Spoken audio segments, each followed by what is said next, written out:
Olá, meu irmão, minha irmã, seja muito bem-vindo a mais uma aula de Escola Dominical da Igreja Presbiteriana de Niterói. É com muita alegria que nós recebemos você para podermos juntos estudar a Palavra de Deus. Não deixe de compartilhar o link desta aula, não deixe de convidar seus amigos, seus familiares, para juntos podermos estudar a Palavra de Deus. Quero, nesse momento devocional, esse momento que antecede o nosso estudo, me voltar para o texto do Salmo 145, verso 17 e verso 18, e através desse texto, juntos, louvarmos ao Senhor.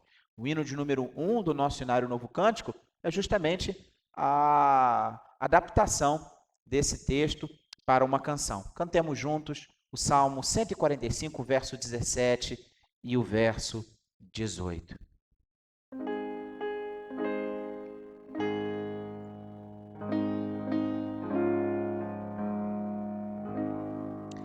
Justo é o Senhor em seus santos caminhos, benigno em todas as suas obras. Perto está o Senhor, perto está dos que o invocam, de todos os que invocam em verdade. Aleluia,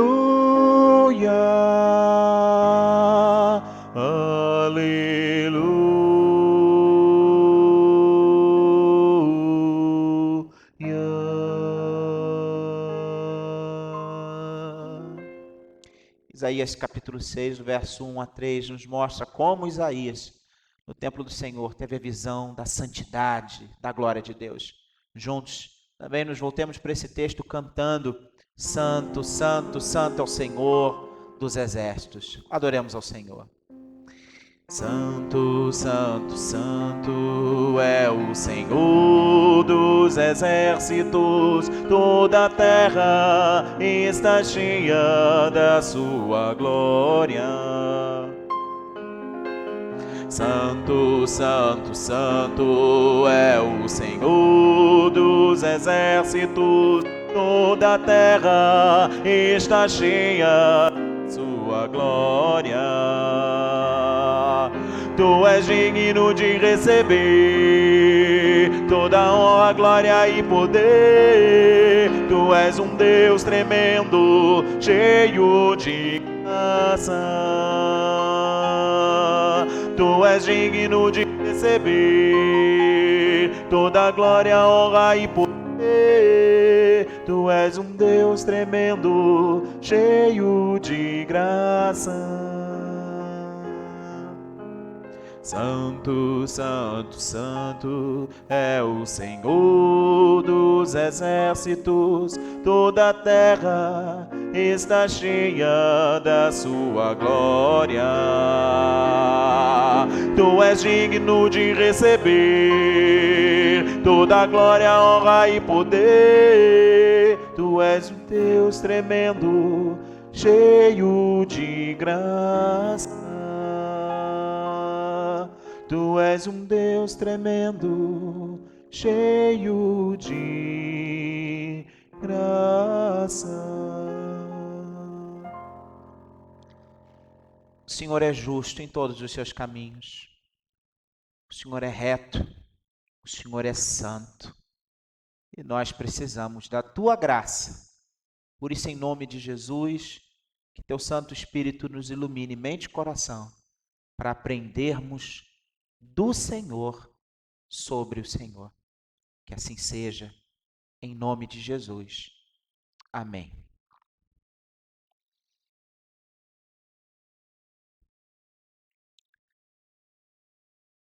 Meus queridos, estamos na 14ª aula do nosso curso de Introdução à Teologia Sistemática Reformada E continuamos falando hoje a respeito do ser de Deus e dos seus atributos. Nas nossas últimas duas aulas, nós falamos sobre os atributos comunicáveis de Deus, atributos que assim são chamados porque, de alguma ou de outra forma, eles são experimentados pelos seres humanos.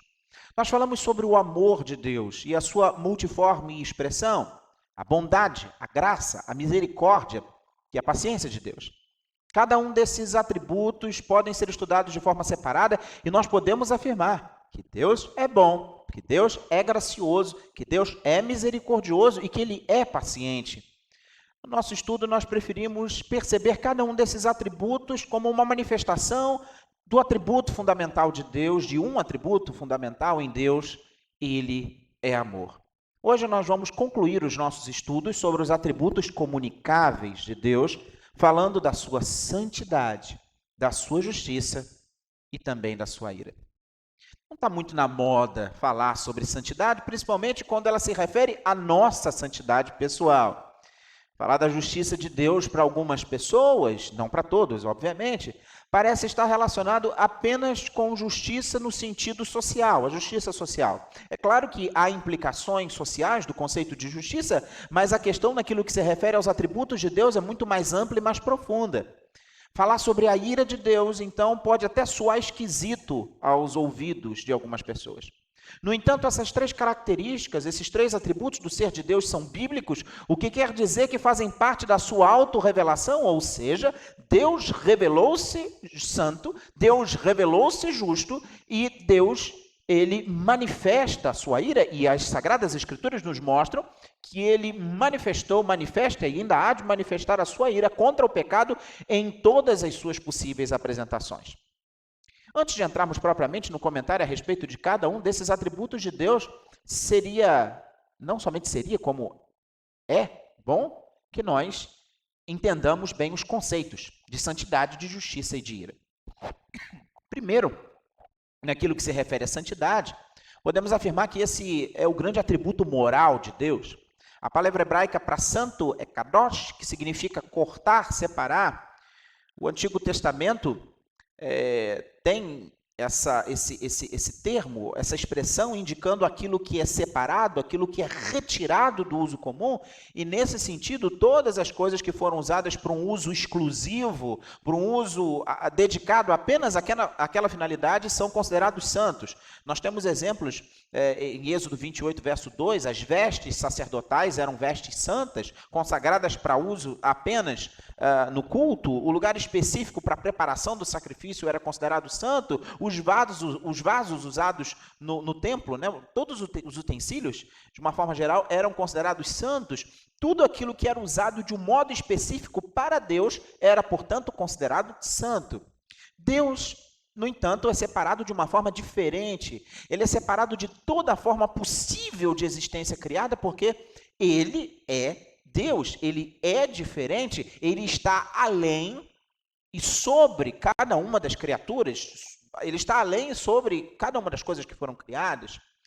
Deus é separado, então, de uma forma diferente. Ele é separado dos anjos, ele é separado dos homens, e ele é essencialmente separado também dos pecadores. E aqui nós temos, além de uma questão essencial da natureza de Deus ser alto, sublime, diferente, transcendente, nós temos aqui também uma questão imanente no sentido de que moralmente Deus se separa dos pecadores. O segundo conceito importante de nós compreendermos é o conceito de justiça. E esse atributo moral está diretamente vinculado e dependente do conceito de santidade de Deus. Nenhuma ideia clara sobre a justiça de Deus pode existir sem que nós tenhamos, primeiro, uma correta noção, uma correta compreensão da santidade de Deus. A justiça de Deus é uma característica fundamental do seu ser que leva a nós mantermos a ideia da sua santidade, porque a justiça de Deus preserva intacta a noção de que Deus é absolutamente santo e que ele não pode ser manchado ou provocado pelos seres humanos ou mesmo pelos anjos, sem que não haja uma resposta justa da sua parte, punindo o pecado, punindo a provocação contra ele. A justiça de Deus é a fase da santidade de Deus em que nós percebemos um tratamento diferenciado entre o obediente e o desobediente. Ambos, tanto o obediente quanto o desobediente, estão debaixo do domínio de Deus, do governo de Deus. Assim, nesse atributo, no atributo da justiça de Deus, o nosso Deus, ele dá a cada um aquilo que lhe é devido. E a noção de débito ou de obrigação necessariamente entra na consideração desse atributo, nós vamos ver um pouco mais à frente de uma forma mais específica. Então, temos a santidade, a justiça de Deus e temos a lei de Deus. A ira de Deus. A ira de Deus, né? Santidade, justiça, a ira está relacionada à santidade de Deus refletida no exercício da sua lei. Quando a lei de Deus é infringida, quando o descumprimento da lei de Deus, a santidade de Deus o obriga a se manifestar de forma justa através da sua ira.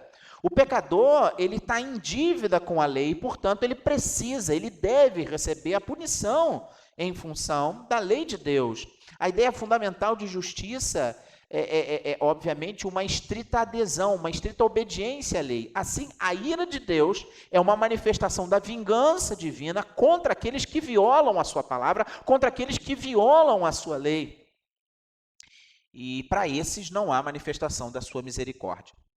Assim, queridos, definidos esses três conceitos, o de santidade, o de justiça e o de ira, eu passo a falar especificamente de cada um deles. E para isso, é um estudo bíblico, eu, junto com você, quero abrir a Sagrada Escritura. E assim, eu abro com você o livro do Êxodo, capítulo 3, verso 1 ao verso 6.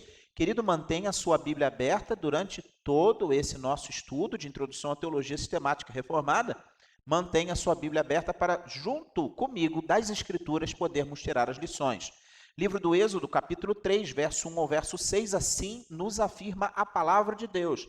Apacentava Moisés o rebanho de Jetro, seu sogro, sacerdote de Midian, e levando o rebanho para o lado ocidental do deserto, chegou ao monte de Deus, a Horebe. Apareceu-lhe o anjo do Senhor numa chama de fogo no meio de uma sarça. Moisés olhou, e eis que a sarça ardia no fogo e a sarça não se consumia.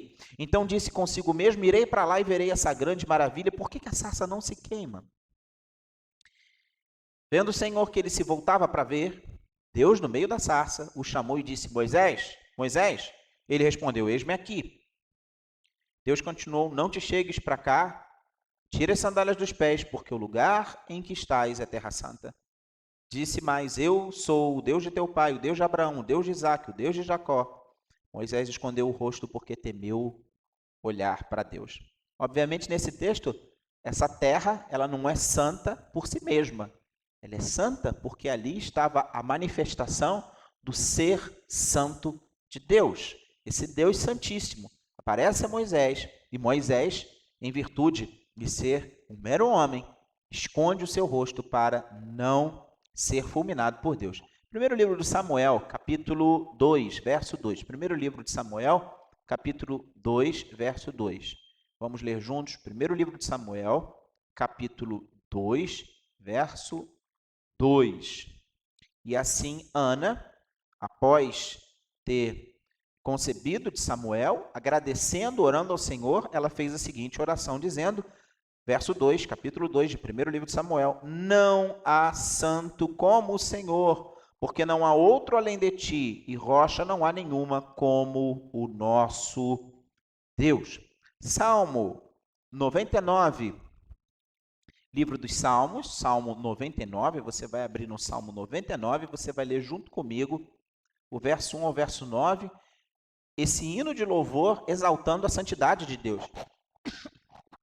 Diz assim, Salmo 99, reina o Senhor, tremam os povos, ele está entronizado acima dos querubins, abale-se a terra, o Senhor é grande em Sião e sobremodo elevado acima de todos os povos. Celebrem eles o teu nome, grande e tremendo, porque é santo.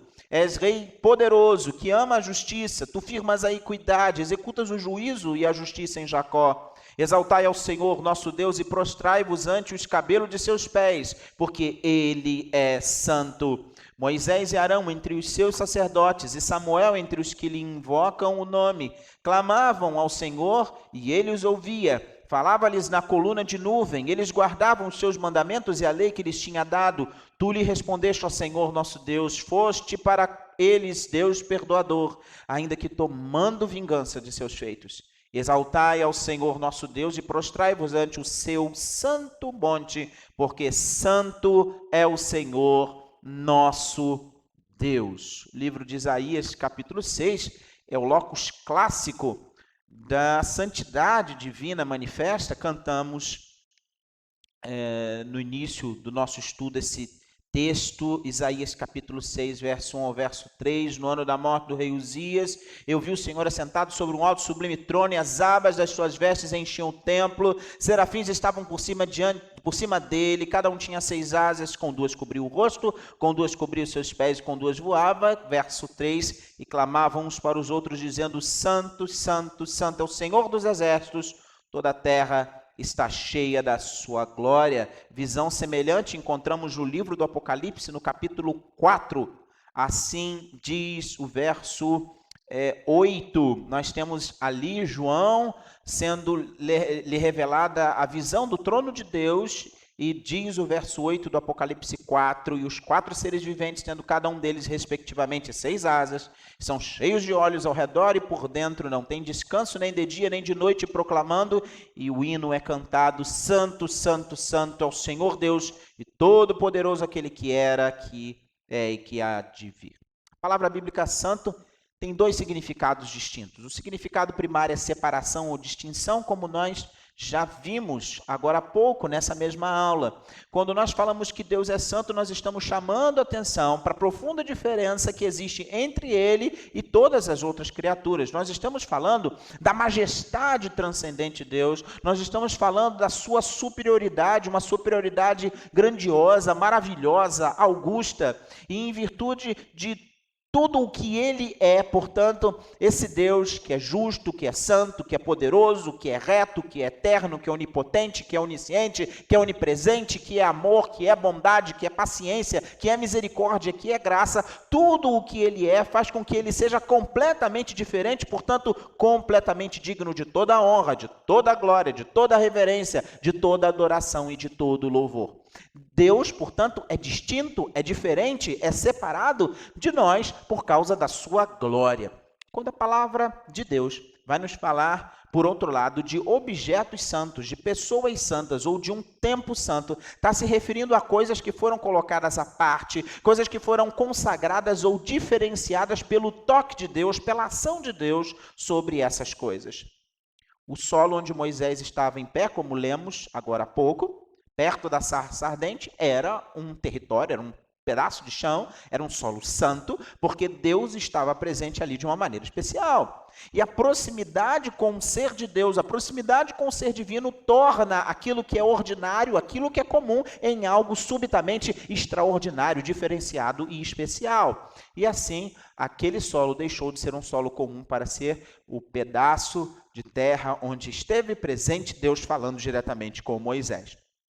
Agora, nós temos um significado secundário de santo, que se refere às ações puras, às ações justas de Deus. Porque Deus, ele faz sempre tudo aquilo que é certo. Tudo o que ele faz é certo. Ele nunca faz aquilo que é errado.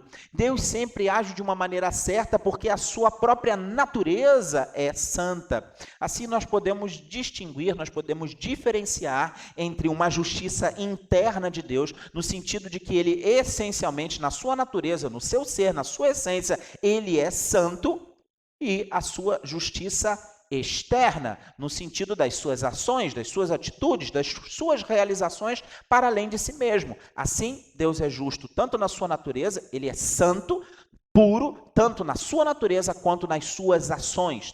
Ele é santo e ele faz o que é santo.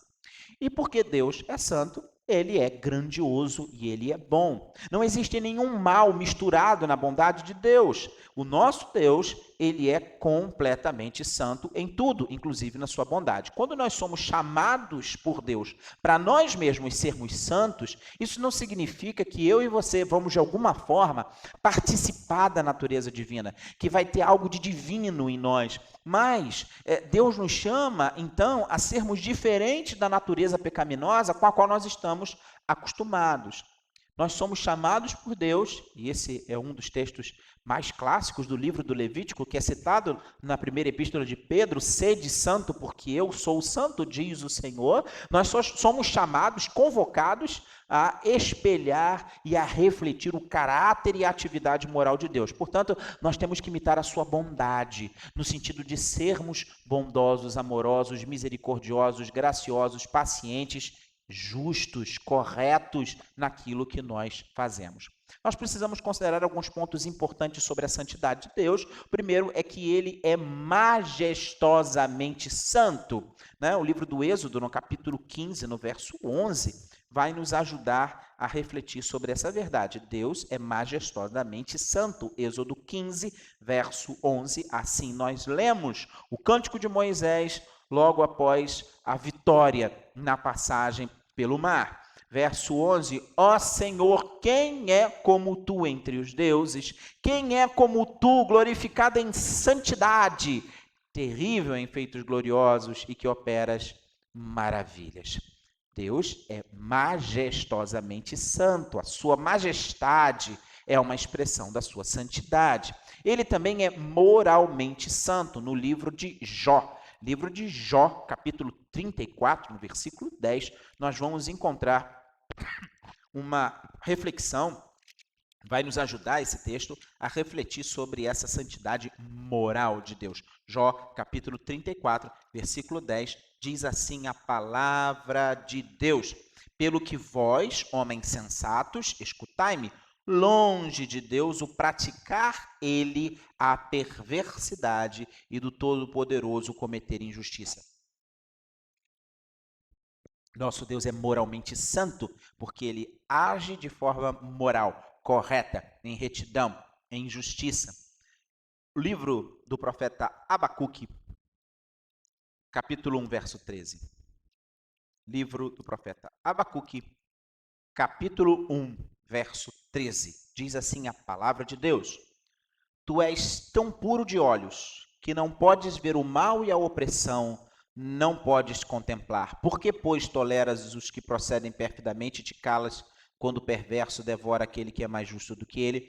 Essa é uma intercessão do profeta, e ele se questiona naquele momento o porquê que o seu povo, né, vai sofrer nas mãos dos seus opressores, vai sofrer na mão dos invasores, mas ainda assim, nos seus questionamentos, nas suas dúvidas, Abacuque, abrindo o coração com Deus, ele não deixa de afirmar: Senhor, o Senhor é puro de olhos.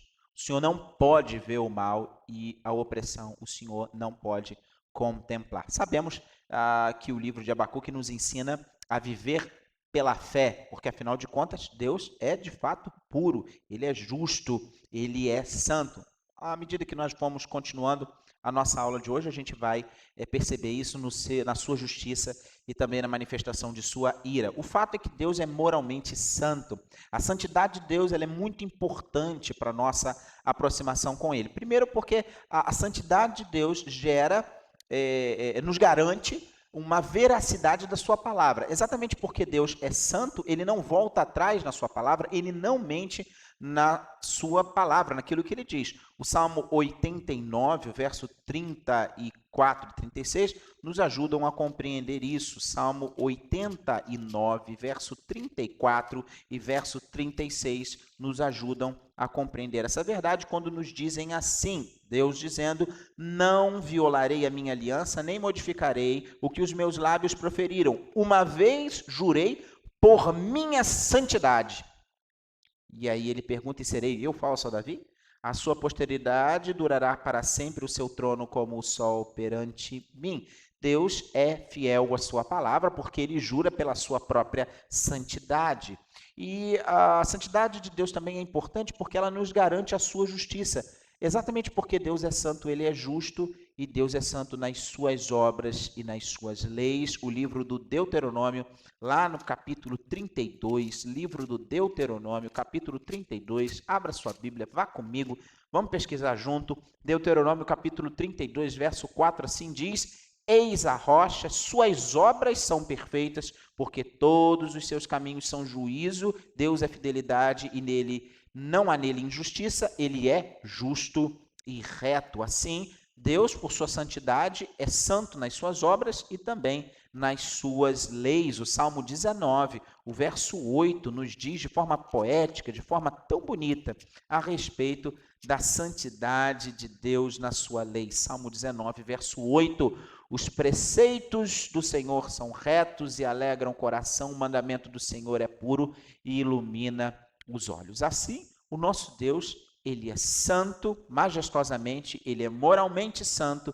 e a sua santidade nos garante a veracidade da sua palavra, a fidelidade nas suas promessas, e isso nos mostra que ele é santo tanto nas suas obras quanto nas suas leis. E assim, como expressão da sua santidade, nós temos a justiça de Deus. Nosso Deus é um Deus justo, exatamente porque ele é santo, consequentemente, essencialmente, ele é justo. E assim, eu peço que você, junto comigo, abra a palavra de Deus no livro do Gênesis, no capítulo 18, no versículo 25, para que nós possamos ver aqui uma das manifestações da justiça de Deus. Livro do Gênesis, capítulo 18, verso 25, nós temos Abraão intercedendo junto a Deus, pedindo pela cidade de Sodoma, onde estava o seu sobrinho Ló. E assim, Abraão perguntando, questionando, ali conversando com Deus, capítulo 18 do livro do Gênesis, no versículo 25, pergunta: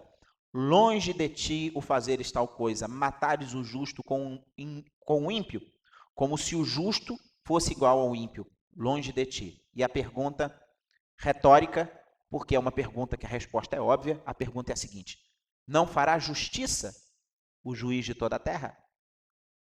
É claro, é óbvio que Deus faz justiça. Livro do Êxodo, capítulo 34, verso 6.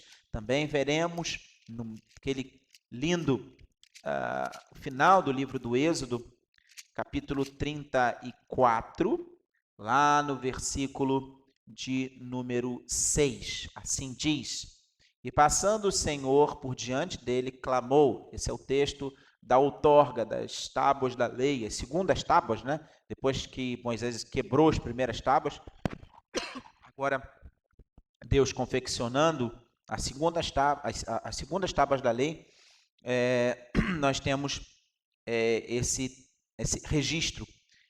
Êxodo capítulo 34, verso 6.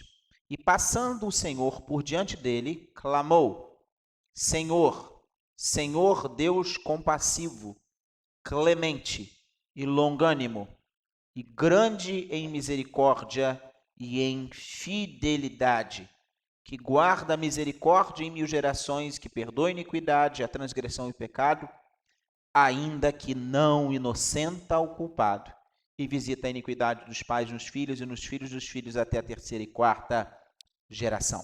Livro de Neemias, também temos registro a respeito da justiça de Deus. Livro de Neemias, junto comigo, abra sua Bíblia, Neemias capítulo 9. Livro de Neemias capítulo 9. Nós vamos ler lá no verso 32 de Neemias capítulo 9. Neemias 9, 32, nós lemos assim: agora, pois, ó Deus, nosso Deus, grande, poderoso e temível, que guardas a aliança e a misericórdia, não menosprezes toda a aflição que nos sobreveio, a nós, aos nossos reis, aos nossos príncipes, aos nossos sacerdotes, aos nossos profetas, aos nossos pais e a todo o teu povo, desde os dias dos reis da Assíria até o dia de hoje. Verso 33. Porque tu és justo em tudo quanto tem vindo sobre nós, pois tu fielmente procedeste e nós perversamente. Assim, o povo de Deus ora, se confessando diante de Deus, sabendo que a punição que havia sido recebida, o exílio, havia sido justo, porque Deus havia agido de forma fiel e o seu povo de forma perversa.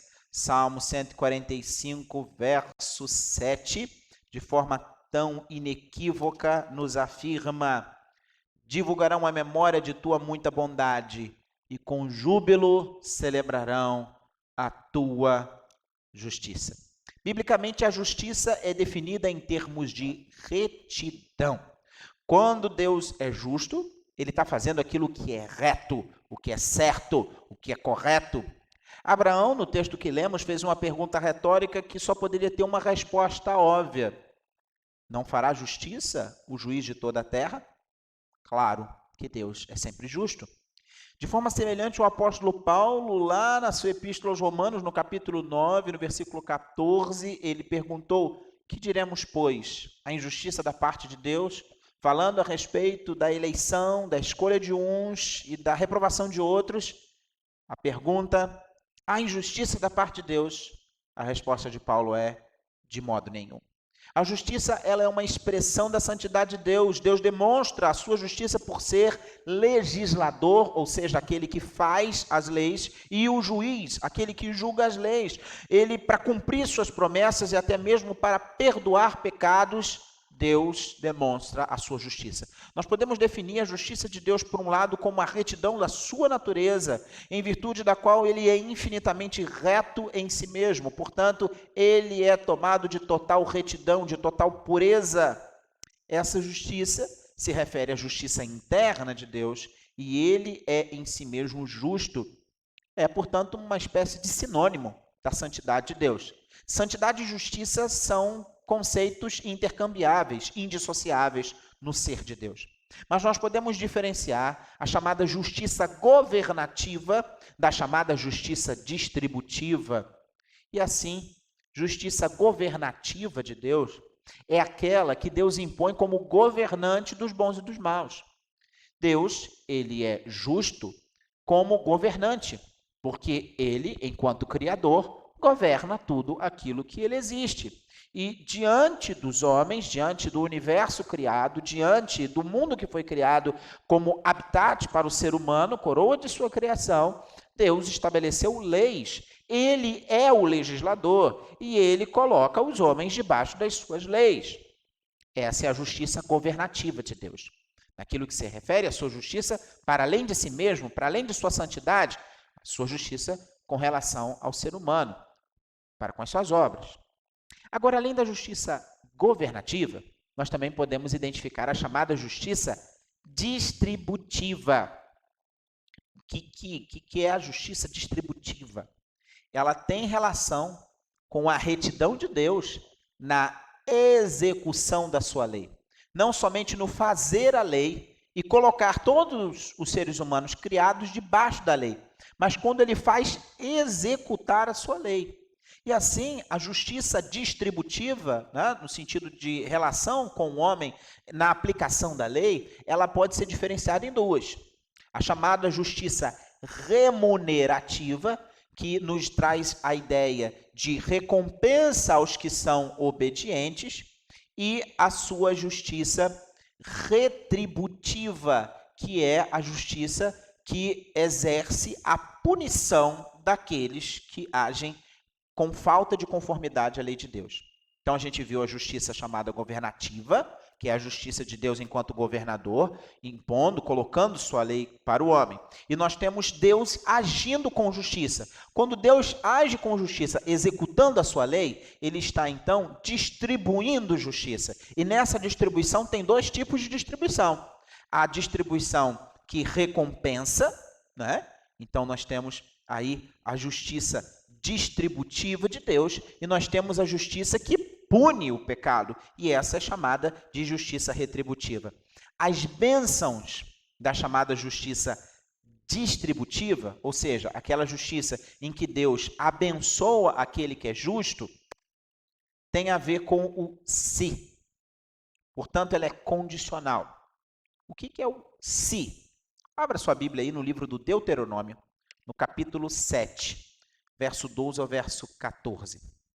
Estamos falando aqui da justiça distributiva, Deus distribuindo justiça de forma remunerativa, ou seja, abençoando aqueles que são obedientes. Livro do Deuteronômio, capítulo 7, verso 12 ao verso 14. Nós vamos ler o seguinte lá. Será, pois, que se ouvindo estes juízos, os guardares e cumprires, ou seja, se você ouvir, se você guardar, se você cumprir, o Senhor teu Deus te guardará a aliança e a misericórdia prometida sob juramento aos teus pais. Se você cumprir, se você ouvir, se você guardar, ele te amará, verso 13, ele te abençoará, ele te fará multiplicar. Também abençoará os teus filhos e o fruto da terra, o teu cereal, o teu vinho, o teu azeite, as crias das tuas vacas, das tuas ovelhas, na terra que sob juramento os teus pais prometeu-te dar. Essa é a chamada justiça remunerativa distributiva. Ele está recompensando. Isso é condicional, tem a ver com esse se obedecer. Agora, tem algo também interessante nessa justiça, que ainda que haja essa condicional do se, esse se não é meritório. Olha só o que vai nos dizer o nosso Senhor Jesus no Evangelho de Lucas, capítulo 17, verso 10. Lucas 17, verso 10.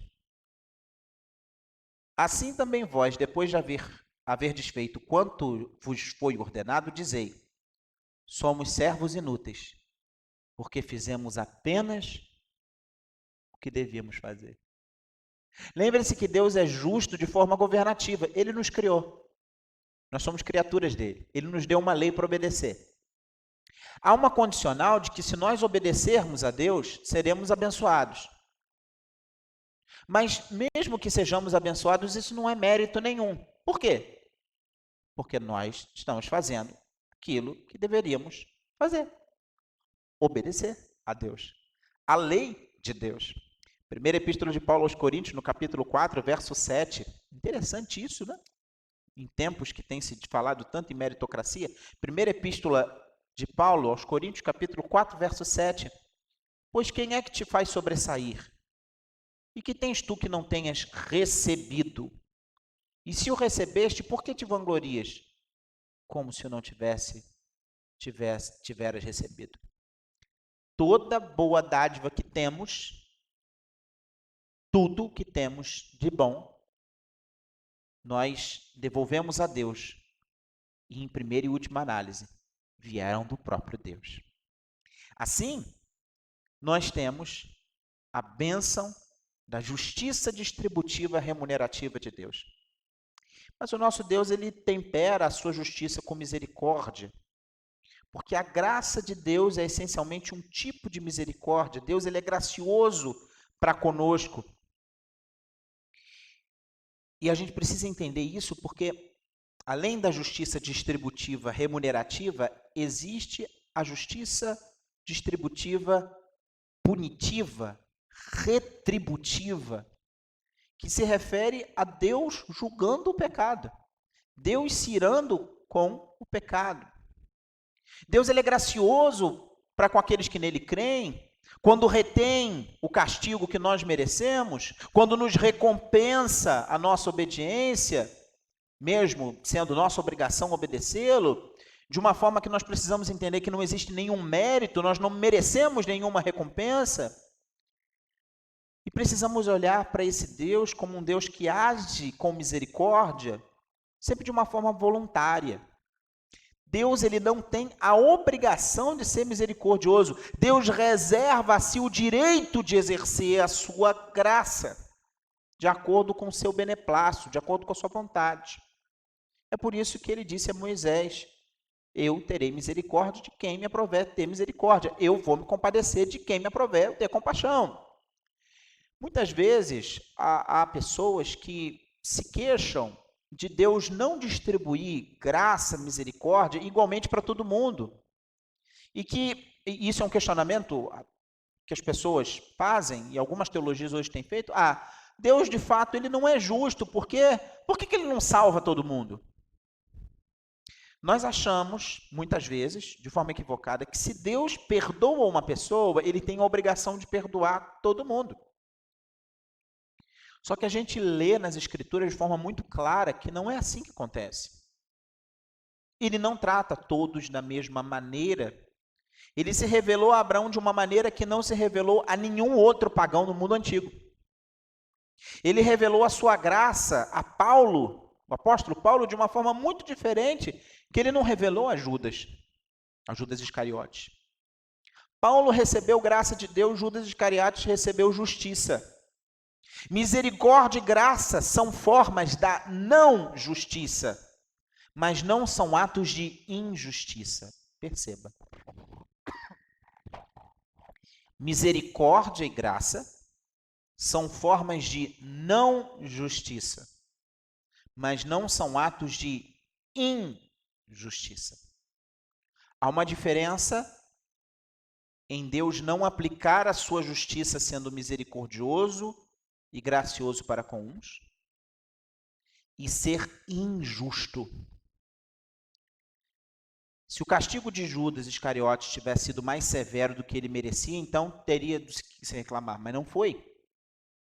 Quando Deus age com justiça remunerativa, ele está agindo de forma graciosa, porque ele abençoa, mesmo nós fazendo as nossas obrigações. Mas quando ele age na sua justiça, aplicando aos desobedientes a sua justiça, distribuindo a sua justiça àqueles que pecam contra ele, ele não está sendo injusto. E aí, queridos, entra o nosso terceiro conceito, complicado, mas necessário de ser estudado. E que eu queria bastante atenção com você agora. Porque um estudo de concordância bíblica, né?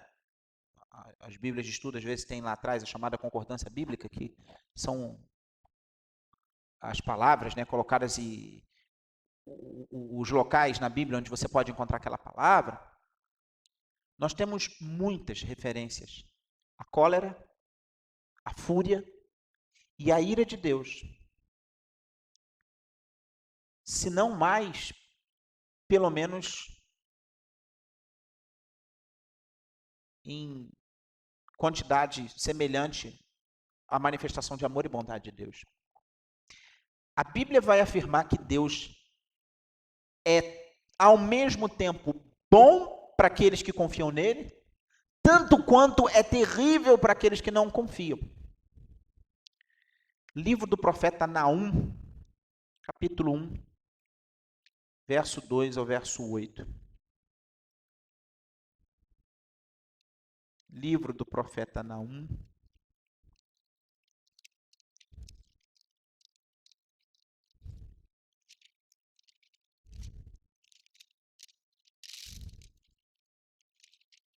capítulo 1, verso 2 ao verso 8. O Senhor é Deus zeloso e vingador. O Senhor é vingador e cheio de ira. O Senhor toma vingança contra os seus adversários e reserva indignação para com seus inimigos. O Senhor é tardio em irar-se, mas grande em poder e jamais inocente o culpado. O Senhor tem o seu caminho na tormenta e na tempestade, e as nuvens são o pó dos seus pés. Ele repreende o mar e os faz secar, e mingua todos os rios. Desfalecem Bazã e o Carmelo, e a flor do Líbano se murcha. Os montes tremem perante ele, os outeiros se derretem, e a terra se levanta diante dele. Sim, o mundo e todos os que nele habitam. Quem pode suportar sua indignação? E quem subsistirá diante do furor da sua ira? A sua cólera se derrama como fogo, e as rochas são por ele demolidas. O Senhor é bom, é fortaleza no dia da angústia, e conhece os que nele se refugiam. Mas com inundação transbordante, acabará de uma vez com o lugar desta cidade, com trevas, perseguirá o Senhor os seus inimigos. Não pense que isso é algo do Antigo Testamento. Há um equívoco enorme entre aqueles que tentam diferenciar o Deus do antigo diferente do Deus do novo. Não são dois deuses diferentes, é o mesmo Deus. A expectativa do apóstolo Paulo era de que o Senhor Jesus, e é a expectativa dos que creem nas Escrituras, venha e puna os que não conhecem, os que não obedecem ao Evangelho. Eles vão sofrer a pena da destruição eterna, a separação da presença, da majestade do Senhor e do seu poder, e isso vai acontecer no dia em que Ele vier para ser glorificado com seus santos. Abra sua Bíblia na segunda epístola de Paulo a Timóteo, capítulo 1. Nós vamos ver isso. Segunda epístola de Paulo a Timóteo, não, Tessalonicenses, perdão. Segunda epístola de Paulo aos Tessalonicenses, capítulo 1, verso 7, diz assim: com efeito, o mistério da iniquidade... 1,7, perdão, estou lendo 2,7. Capítulo 1, verso 7. 2 Tessalonicenses 1, verso 7. E a vós outros que sois atribulados, alívio juntamente quando do céu se manifestar o Senhor Jesus com os anjos de seu poder em chama de fogo, tomando vingança contra os que não conhecem a Deus e contra os que não obedecem ao evangelho de nosso Senhor Jesus. Verso 9.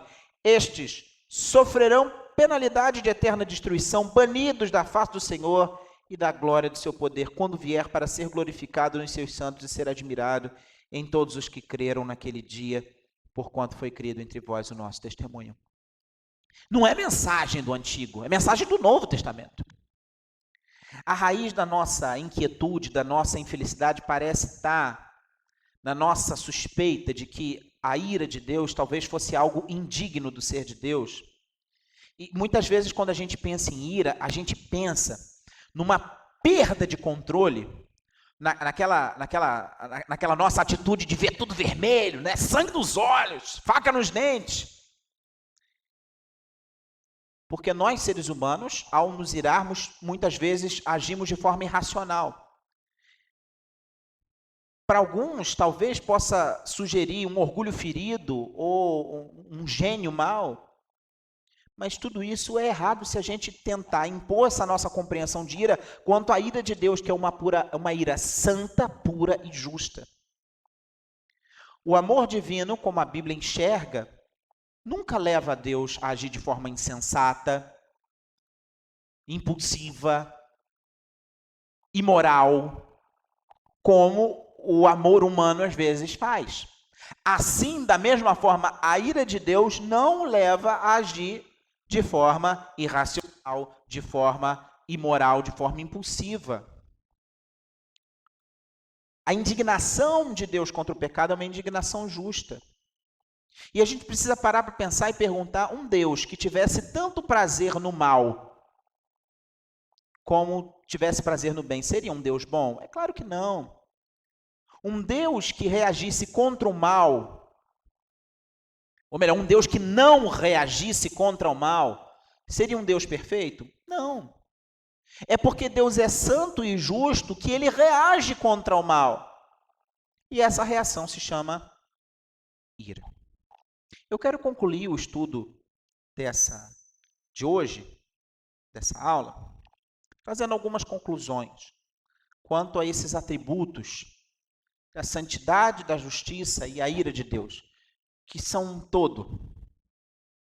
Em primeiro lugar, a santidade de Deus vai determinar o nosso conceito de evangelização. É claro que quando nós evangelizamos, nós vamos em direção ao perdido, no sentido de que ele tem uma necessidade de Deus. Mas você precisa entender junto comigo que, à luz das Escrituras, a santidade de Deus anuncia para a gente que ele foi ofendido e que os pecadores têm que ser pessoalmente ou representativamente punidos pelo pecado. Como assim? Isso é evangelização? É. A mensagem do Evangelho, ela afirma que há um Deus santo, criador de todas as coisas, que criou todos os seres humanos, e que o ser humano, mergulhado no seu pecado, ofende Deus. E essa ofensa, porque Deus é santo e é justo, é alvo da ira divina.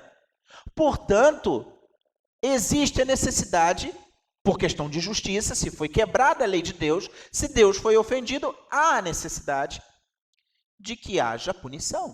A questão é, E aí entra a boa notícia, entra a boa nova. Quando nós evangelizamos, nós estamos anunciando a boa notícia que em Jesus, todo aquele que nele crê está salvo, porque a santidade de Deus exigiu a morte de Jesus, e Deus, sendo rico em misericórdia, sendo rico em graça, sendo rico em amor, sendo completamente bondoso, ele fez com que Cristo se oferecesse no lugar dos pecadores, e Cristo pagou o preço, Cristo pagou pelos pecados daqueles que creem. A santidade de Deus determina o nosso conceito de evangelização. Não é um amor barato, fictício, de novela, fogo de palha. É um amor real, porque envolveu o pagamento de preço. A santidade de Deus determina o nosso conceito de adoração. Quando abrimos a palavra do Senhor no livro de Hebreus, lá no capítulo 12, Epístola aos Hebreus, capítulo 12, verso 28 e 29, nós lemos: por isso, recebendo nós um reino inabalável, retenhamos a graça pela qual sirvamos a Deus de modo agradável, com reverência e santo tremor. Verso 29, Novo Testamento, porque o nosso Deus é fogo consumidor. Nadab e Abiú, no Antigo Testamento, chegaram com fogo estranho diante do Senhor, achando que poderiam adorar o Senhor conforme sua imaginação, do jeito que quisessem. Não é assim que as Escrituras nos ensinam. O mesmo Deus que é acolhedor, que é amoroso, que nos recebe, também é fogo consumidor, e isso não pode fugir à nossa mente na adoração, no culto, no louvor. Tudo que somos, tudo que temos, seja no nosso culto público, o culto solene junto com o povo de Deus, na Santa Assembleia, dos santos, dos eleitos, dos justos, seja na nossa vida particular, indica que há necessidade de haver temor e tremor diante daquele que é o poderoso Deus. Ele é fogo consumidor. A santidade de Deus também nos torna humildes. Há um texto tão lindo nas Escrituras, no Evangelho de Lucas, que registra a história de que os discípulos haviam pescado a noite inteira e Jesus, ainda assim, manda, chega aos discípulos, não, vocês vão jogar a rede para esse lado, e eles jogam de novo. Pedro diz: sob a tua palavra, Senhor, eu vou lançar as redes, e depois que ele lança as redes, eles pegam uma grande quantidade de peixes, e quando Simão Pedro enxerga o que havia acontecido, quando ele percebe o tamanho daquele milagre, ele se prostra aos pés de Jesus. Lucas 5, verso 8, afirma o seguinte: Senhor, retira-te de mim, porque sou pecador.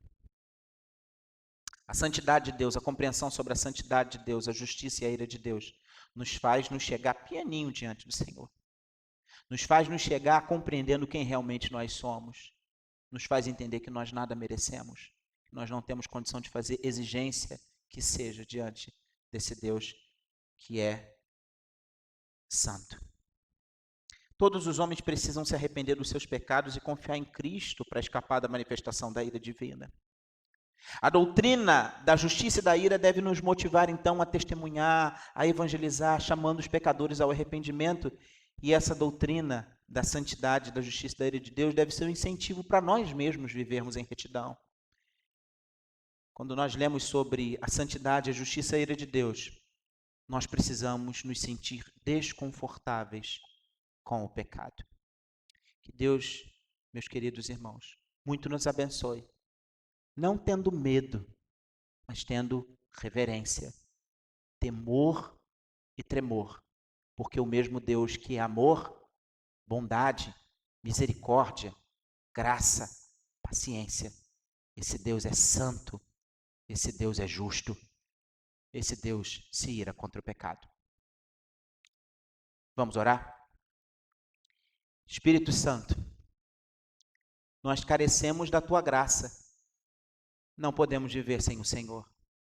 Tem misericórdia de nós, cura-nos, faz-nos santos, que possamos exercer a justiça de Deus em tudo que somos, com piedade, temor e respeito, fazendo o melhor para a glória do teu nome, em nome de Jesus. Amém.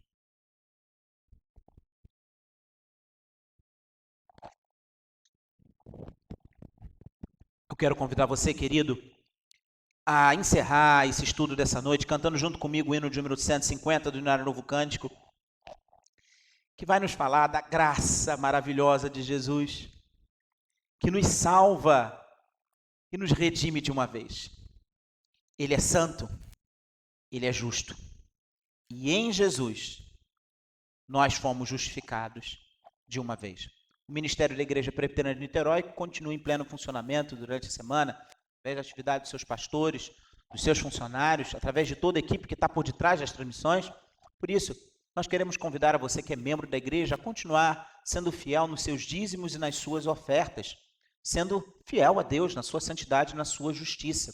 A você que nos visita, querido, que está nos assistindo e não é membro da igreja, não se sinta constrangido, mas haverá aí na tela os dados bancários para que, se você desejar, também possa fazer a sua oferta. Não se sinta constrangido, isso é um dever e um privilégio daqueles que são membros da igreja. Cantemos juntos, livres do medo, já resgatados.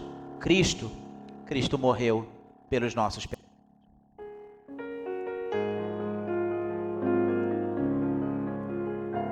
Livres do medo, já resgatados, Cristo morreu por nossos pecados. Na sua cruz o pacto se fez, fomos remidos de uma vez. Sim, de uma vez, amigo, acredita, no Salvador tens sorte bendita. Cristo na cruz a lei satisfez e redimiu-nos de uma vez. Ao malfeitor que a pena merece, vida, perdão e paz oferece. Venha Jesus com santa avidez, pois te recebe de uma vez. Sim, de uma vez, amigo, acredita, no Salvador tens sorte bendita. Cristo na cruz a lei satisfez e redimiu-nos de uma vez. Graça real, não há mais castigo, não mais temor, nem sombra ou perigo. Vestes reais, não triste nudez, Cristo enriquece de uma vez. Sim, de uma vez, amigo, acredita, no Salvador tens sorte bendita. Cristo na cruz a lei satisfez e redimiu-nos de uma vez.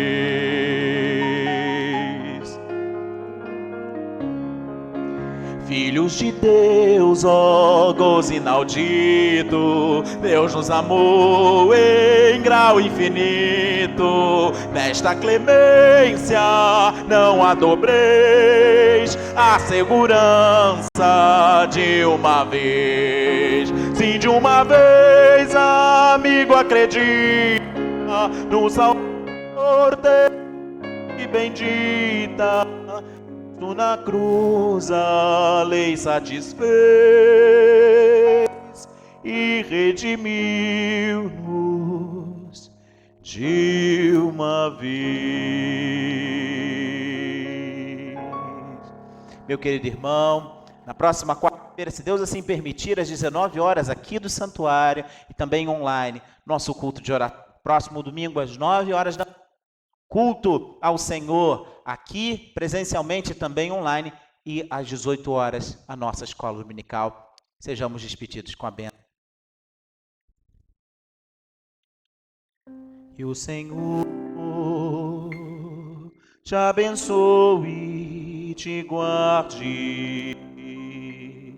E o Senhor faça resplandecer, faça resplandecer sobre ti o seu rosto e tenha misericórdia de ti. E o Senhor sobre ti levante o seu rosto